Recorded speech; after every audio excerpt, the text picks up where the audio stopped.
Back to एनजीकॉन academy students. और अभी जो हम शुरू करेंगे अपनी फर्स्ट ईयर, तो इसमें मैं आपको बताना चाहता हूँ कि जो पहले दो चैप्टर हैं वो बज़ाहिरन ऐसा है कि आपके कोर्स में इंक्लूडेड नहीं है, मतलब कि उनका जिक्र नहीं हुआ हुआ।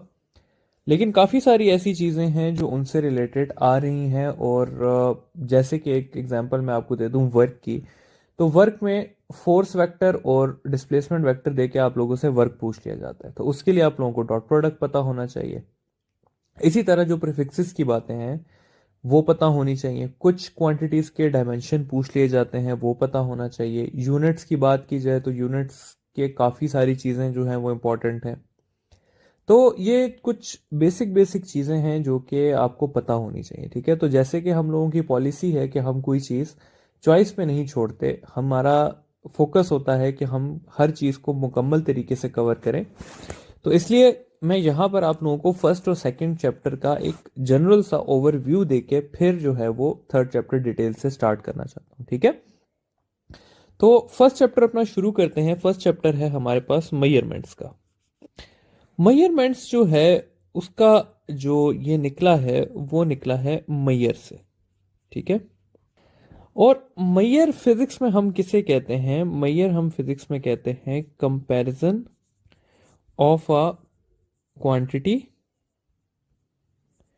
With a standard.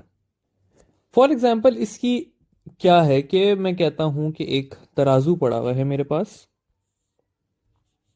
यहां पर मैंने 2 kg का वेट रखा हुआ है, ठीक है। और यहां पर मैं किसी चीज को 2 kg की चीज रखना, मतलब इसको बैलेंस करना चाहता हूं, तो मुझे यहां पर कोई चीज रखनी पड़ेगी जो कि कितने की हो? 2 kg की हो। अगर ये 2 kg से ज्यादा होगी तो ये साइड नीचे हो जाएगी, और अगर 2 kg से कम होगी तो वो साइड नीचे हो जाएगी, ठीक है।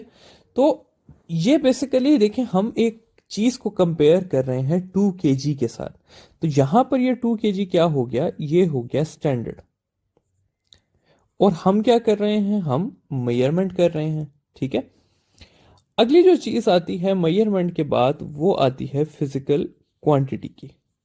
फिजिकल क्वांटिटी की डेफिनेशन कुछ इस तरह से है कि all the measurable quantities are called physical quantities. Physical quantities को हम फर्दर 3 में डिवाइड करते हैं: बेस्ड क्वांटिटीज में, डिराइव क्वांटिटीज में, और सप्लीमेंट्री क्वांटिटीज में।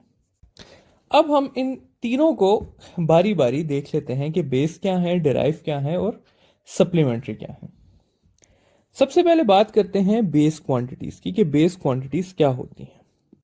बेस क्वांटिटीज की बात की जाए तो बेस क्वांटिटीज के बारे में कहा जाता है कि quantities which are not derived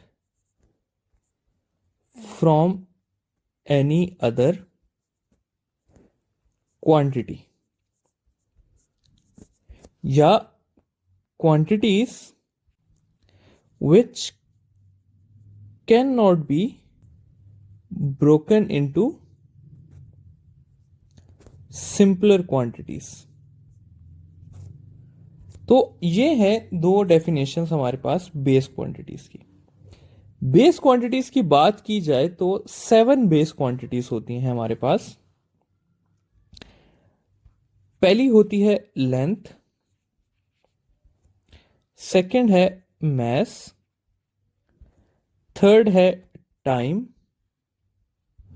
fourth है टेम्परेचर, फिर आ जाता है करंट, फिर अमाउंट ऑफ सब्सटेंस, और फाइनली आ जाता है इंटेंसिटी ऑफ लाइट।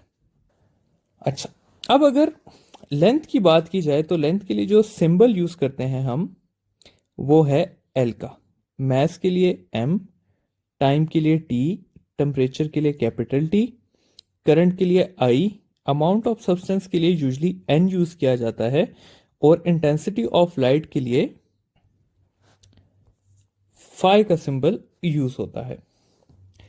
अगर इनके एस आई यूनिट्स की बात की जाए, सिस्टम इंटरनेशनल यूनिट्स की बात की जाए, जिसको मैं आगे आपको बताऊंगा भी कि सिस्टम इंटरनेशनल क्या होता है, तो सिस्टम इंटरनेशनल में लेंथ का जो यूनिट है वो है मीटर, मास का यूनिट है केजी, टाइम का है सेकंड, टेम्परेचर का है केल्विन,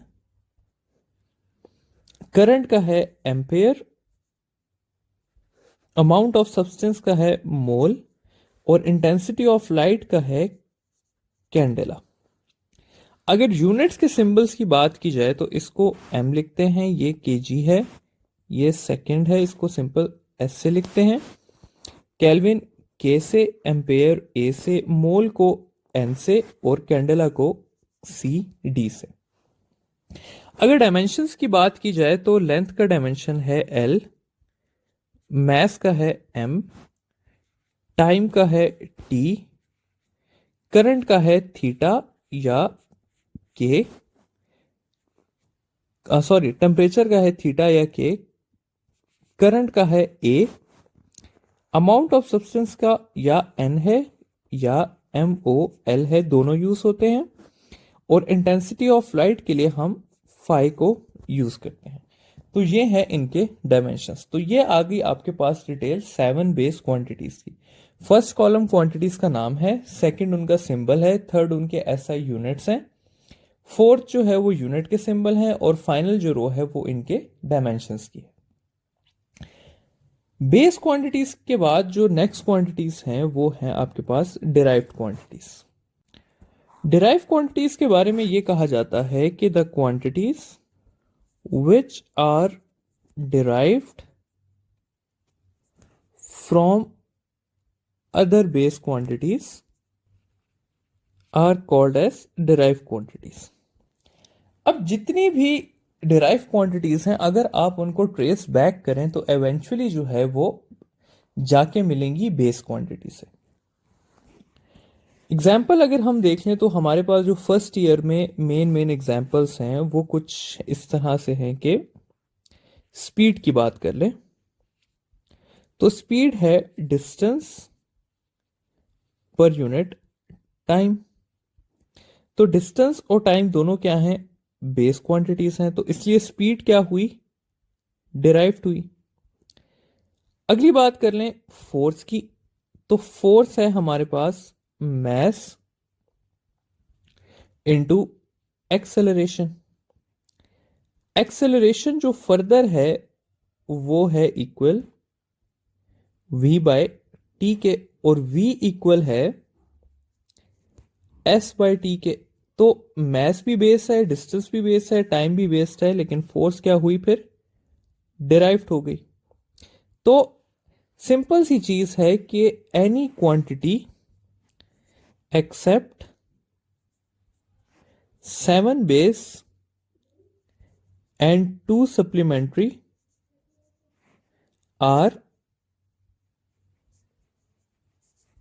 derived quantities। तो कोई भी सवाल आपके पास आ जाए जिसमें 7 बेस और 2 सप्लीमेंट्री के अलावा कोई भी क्वांटिटी दी हुई हो तो वो क्या होगी, डिराइव क्वांटिटी होगी।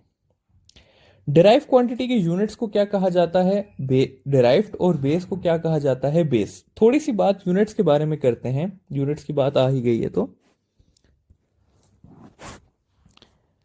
यूनिट्स को भी अगर देखा जाए तो यूनिट्स अगेन उसी तरह डिवाइड हो जाते हैं बेस यूनिट्स में, डिराइव्ड में और सप्लीमेंट्री में।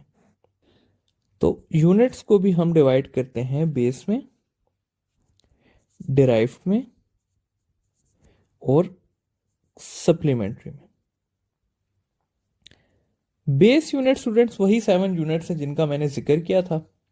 सप्लीमेंट्री हम आगे जाके पढ़ लेंगे, और डिराइव जितने भी डिराइव क्वांटिटी के यूनिट्स हैं उनको हम कहते हैं डिराइव्ड यूनिट्स। एक जो इंपॉर्टेंट चीज है वो है सिस्टम इंटरनेशनल।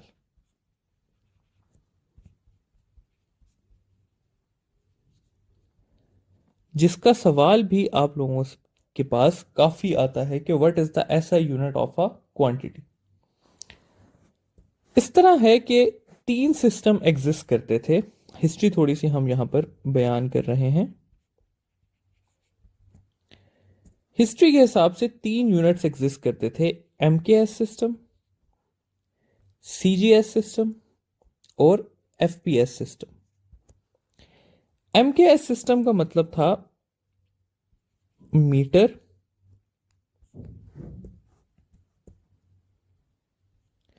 मीटर किलोग्राम और सेकंड। सीजीएस सिस्टम का मतलब था सेंटीमीटर, ग्राम्स और सेकंड। और एफपीएस का मतलब था फुट, पाउंड और सेकंड। तो इन तीन सिस्टम की वजह से कंफ्यूजन ये होती थी कि एक साइंटिस्ट जो कि एमकेएस सिस्टम पढ़ता था, वो जब जाता था सीजीएस वाली कंट्री में तो वो अपने यूनिट्स बोलता था और सीजीएस वाले अपने बोलते थे, तो कंफ्यूजन क्रिएट होती थी। इसका हल ये निकाला गया कि सिस्टम इंटरनेशनल को इंट्रोड्यूस किया गया कि तमाम क्वांटिटीज का एक कॉमन यूनिट हुआ करेगा जो कि पूरी दुनिया में चलेगा, उसको कहा जाता है सिस्टम इंटरनेशनल। अब मैंने क्यों कहा कि सिस्टम इंटरनेशनल से सवाल आता है और इंपॉर्टेंट है। एक कॉमन सवाल मैं आपको बताता हूं कि कॉमन सवाल कुछ इस तरह से है कि SI unit of force is. Option में आपके पास न्यूटन भी होगा और केजी मीटर पर सेकंड स्क्वायर भी होगा। अब इसका करेक्ट आंसर है न्यूटन। हालांकि 1 न्यूटन जो है वो इक्वल होता है 1 केजी मीटर पर सेकंड स्क्वायर के, लेकिन क्योंकि एसआई में नाम 1 न्यूटन का दिया गया है इसलिए SI unit of force is Newton. इसी तरह एसआई यूनिट ऑफ जो आपके पास वर्क है वो है joule. SI unit of pressure है पास्कल। आप जाउल को kg metre square second square नहीं लिख सकते, ठीक है। क्यों नहीं लिख सकते? क्योंकि वो गलत हो जाएगा, ठीक है। तो इसलिए ये सवाल आप लोगों को पता होना चाहिए कि किस क्वांटिटी का कौन सा एसआई यूनिट है, ठीक है। ये हो गई बात हमारी सिस्टम इंटरनेशनल और थोड़ी सी यूनिट्स के बारे में। एक सवाल करता चलता हूं आप लोगों से कि विच of the following is not a base quantity. Option आप लोगों को दे देता हूं, मीटर, केजी, मीटर पर सेकंड, नन ऑफ दिस। तो मुझे उम्मीद है कि आप में से काफियों ने इसको किया होगा मीटर पर सेकंड, लेकिन इसका करेक्ट आंसर है नन ऑफ दिस। क्यों इसका correct answer none of this है? क्योंकि यहां पर आपसे पूछा गया है which of the following is a base quantity, जबकि ये सारे के सारे क्या हैं? यूनिट्स हैं। अगर यहां पर सवाल दिया होता विच of the following is not a base unit, तो फिर आप लोगों का जवाब हो जाता मीटर पर सेकंड,